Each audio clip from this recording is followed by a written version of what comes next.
ఇప్పుడు సైడ్లు తప్పకుండా మాకు కావాలి. కావాలి, టవర్ ఏర్పాటు చేయాలి. తర్వాత జై జై జగన్, జై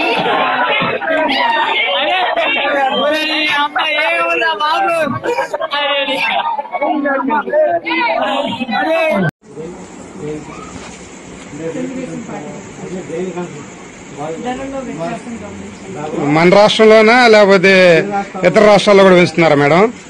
అన్ని రాష్ట్రాల్లో పెంచారా లేకపోతే మన రాష్ట్రంలోనే పెంచుతున్నారా? పెట్రోల్ మరి సెంట్రల్ గవర్నమెంట్ కదా మేడం. నూనె గాని, కూరగాయలు గాని, పెట్రోల్ గాని అన్ని సెంట్రల్ గవర్నమెంట్ కదా పెంచుతుంది. అది అన్ని స్టేట్లోనే కదా, మన స్టేట్ లో కాదు కదా. కాదు మేడం, ఇప్పుడు మీ పక్కన 50 మంది తిరుగుతున్నారు కదా, వీళ్ళందరూ ఆధార్ కార్డులు తీసుకురండి. ఎంత లబ్ధి పొందారో గవర్నమెంట్ లో నేను చెబుతాను. అమ్మఒడి గాని, విద్యా దీవెని గాని, వసతి దీవెని గాని.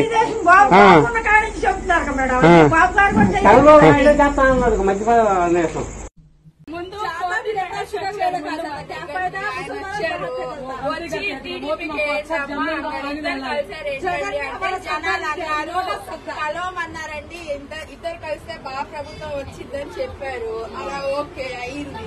మళ్ళీ బీజేపీ వచ్చింది, బీజేపీలో కలిశారు. మనకి బీజేపీ గురించి ముస్లింస్ కి తీస్తారని చెప్పారు. లాస్ట్ టైం మనం వెళ్ళాం పోరాటానికి కూడా, చాలా స్ట్రైక్స్ అయ్యాయి. మళ్ళీ దానికే మనం వేస్తే మనకి నేను అడగట్లేదు. నేను మన రాష్ట్రం గురించి మనం మాట్లాడదాం. నీ బాధ నేను అడగ ఇండైరెక్ట్ గా మీరు ఓటేసినట్టు అవుతాం కదా అని మేము చెప్తున్నాం. అమ్మ, ఆంధ్ర రాష్ట్రంలోకి ఎప్పుడైనా నేషనల్ పార్టీని అడుగు పెట్టనిచ్చామా మన చరిత్రలో? ఎందుకు అడుగు పెట్టనిచ్చామా?